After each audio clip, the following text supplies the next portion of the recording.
You're watching WATE 6 News at 11. Welcome back, everyone. Tennessee's struggle with prescription drug abuse continues to be a growing problem. Just this month, a study in the Journal of the American Medical Association said that between 2007 and 2011, a third of the people in our state filled a prescription for a narcotic painkiller. A local doctor reached out to us wanting to shed some light on the other side of this epidemic, the people writing those prescriptions. Tonight, in a special report, 6 News anchor Lori Tucker is on your side as we sit down with that doctor, as well as a pharmacist and a recovering addict, to learn how to break that cycle of dependence.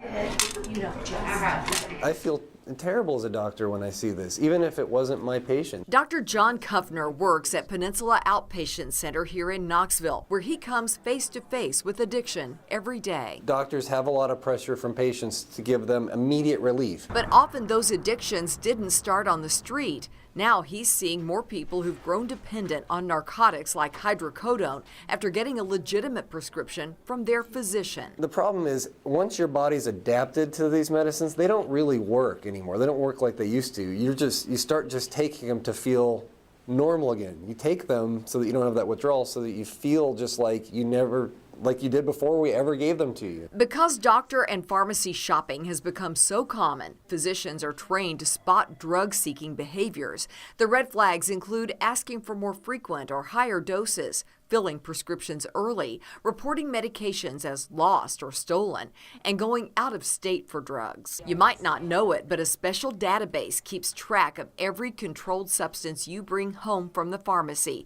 and your doctor is required to check and make sure you aren't getting multiple medicines from different sources. I got popped on one of those lists back in 2002. Steve Wildsmith is a former drug user who's been clean for 12 years. Today he's a consultant with Cornerstone of Recovery, but shortly after getting a prescription for hydrocodone following surgery in 1994, he got hooked. I remember the first time I took it, I didn't like it. It made me sleepy and I just went to bed. But the next day I had to go to work, my knee was hurting, I took it, and all of a sudden I felt fantastic. Whatever switch it was got flipped on. And that switch stayed on until 1999, when Steve found himself swallowing 20 to 30 pills a day. I moved on to cocaine, to Oxycontin, to heroin. By that point, I was ready to admit that I had a problem, that I was an addict. He went through rehab twice. Everything hurts. I remember when I was withdrawn from heroin and from Oxycontin, my hair hurt. Everything hurt. You can't keep anything down. Your guts are a wreck. Sweating, uncontrollable leg spasms. When you're coming off of opiates, you wish you would die. Cheryl Zoborowski is the head of pharmacy at Peninsula. After being on the front lines of the drug abuse crisis for more than 20 years, she says it's still heartbreaking to see the toll these medications can take. What I say to the patient is, do you want to numb that pain or do you want to cure it? Because I've got something better for you that's going to fix your pain, so you don't stay on this vicious cycle of chasing after your pain management. What do they say?